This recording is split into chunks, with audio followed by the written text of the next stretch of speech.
আসসালামু আলাইকুম ওয়ারাহমাতুল্লাহ। মহান আল্লাহ এই পৃথিবীতে যা কিছু সৃষ্টি করেছেন তার কোনোটি অনর্থক নয়। প্রতিটি সৃষ্টির পেছনে রয়েছে নিগূঢ় রহস্য ও বিশেষ উদ্দেশ্য।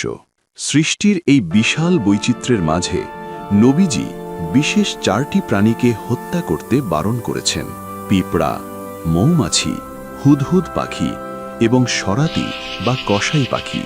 আবু দাউদের 5267 নম্বর হাদিস। এর বাইরেও আরেকটি প্রাণীর কথা বিশেষভাবে উল্লেখ করা হয়, তা হলো ব্যাঙ। কেন এই প্রাণীগুলো আমাদের জন্য এত গুরুত্বপূর্ণ?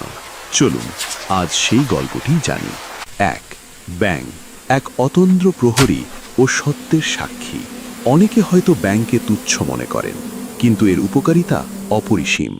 আধুনিক বিজ্ঞান বলছে ব্যাঙ কৃষকের পরম বন্ধু।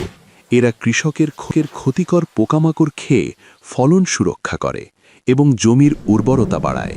এমনকি বিজ্ঞানীরা ভূমিকম্পের পূর্বাভাস দিতে ব্যর্থ হলেও ব্যাঙ তা আগে ভাগেই টের পেয়ে যায়। ইসলামী ইতিহাসে ব্যাঙের এক অনন্য মর্যাদা রয়েছে। হযরত ইব্রাহিম আলাইহিস সালামকে যখন নমরুদ আগুনে নিক্ষেপ করে, তখন একটি ছোট্ট ব্যাঙ তার মুখে জল নিয়ে সেই আগুন নেভানোর চেষ্টা করেছিল। হযরত জিব্রাইল আলাইহিস সালাম তাকে জিজ্ঞাসা করেছিলেন, তোমার এই সামান্য পানিতে কি এত বড় আগুন নিভবে? ব্যাঙ জবাব দিয়েছিল, আমি জানি নিভবে না, কিন্তু আমি আল্লাহর কাছে প্রমাণ দিতে চাই যে আমি ইব্রাহিমের পক্ষে, নমরুদের পক্ষে নই। তার এই ভালোবাসা ও নিষ্ঠার কারণেই ইসলামে ব্যাঙ মারার নিষেধ বলা হয়। এছাড়া সাপের হাত থেকে মানুষকে বাঁচাতেও ব্যাঙ ঢাল হিসেবে দাঁড়িয়ে যায়। শরীর ফুলিয়ে ও উৎকট গন্ধ ছড়িয়ে সে সাপকে দূরে সরিয়ে দেয়। 2. পিঁপড়া আল্লাহর তসবিহ পাঠকারী ক্ষুদ্র জাতি। পিঁপড়া অত্যন্ত শৃঙ্খল এক সৃষ্টি। এরা শুধু পরিশ্রমই নয়, এরা সর্বক্ষণ আল্লাহর তসবিহ পাঠ করে। রাসূল সাল্লাল্লাহু আলাইহি ওয়াসাল্লাম বলেছেন, আসমান জমিনের সকল সৃষ্টি, এমনকি গর্তের পিঁপড়াও সেই ব্যক্তির জন্য দোয়া করে যে মানুষকে কল্যাণকর জ্ঞান শিক্ষা দেয়। একবার এক নবীকে একটি পিঁপড়া কামড় দিলে তিনি রাগান্বিত হয়ে পুরো পিঁপড়ার বস্তি জ্বালিয়ে দেওয়ার আদেশ দেন। তখন আল্লাহ তাআলা তাকে ওহী পাঠিয়ে বললেন, তোমাকে তো মাত্র একটি পিঁপড়া দংশন করেছে, আর তুমি এমন এক জাতিকে ধ্বংস করলে যারা আল্লাহর মহিমা ঘোষণা করত। তাই অহেতুক এদের হত্যা করা উচিত নয়। যদি ঘরে পিঁপড়ার উপদ্রব বাড়ে, তবে তাদের পুড়িয়ে না মেরে সুন্নত মোতাবেক খাবার ঢেকে রাখা এবং দারুচিনি বা মরিচ দিয়ে তাদের দূরে রাখা উত্তম। 3. মৌমাছি বিস্ময়কর কারিগর ও জীবনদায়ী পতঙ্গ। মৌমাছিকে আরবিতে বলা হয় নাহাল। এই ক্ষুদ্র পতঙ্গের নামে পবিত্র কোরআনে একটি পূর্ণাঙ্গ সূরা নাজিল হয়েছে।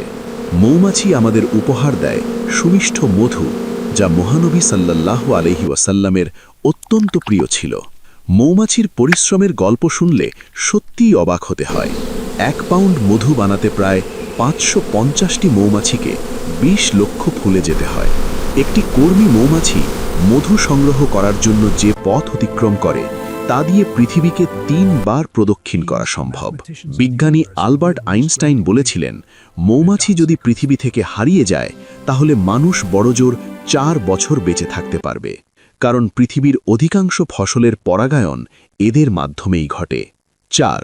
হুদহুদ পাখি ডানাওয়ালা রাজকীয় বার্তাবাহক। মাথায় রাজমুকুটের মতো ঝুঁটিওয়ালা এই পাখিটি আমাদের দেশে মোহনচূড়া নামে পরিচিত। পবিত্র কোরআনে হযরত সুলাইমান আলাইহিস সালামের বর্ণনায় এই পাখির কথা বিশেষভাবে এসেছে। এটি কেবল একটি পাখি ছিল না, বরং হযরত সুলাইমান আলাইহিস সালামের ব্যক্তিগত বার্তাবাহক হিসেবে রানী বিলকিসের কাছে চিঠি আদান প্রদান করত।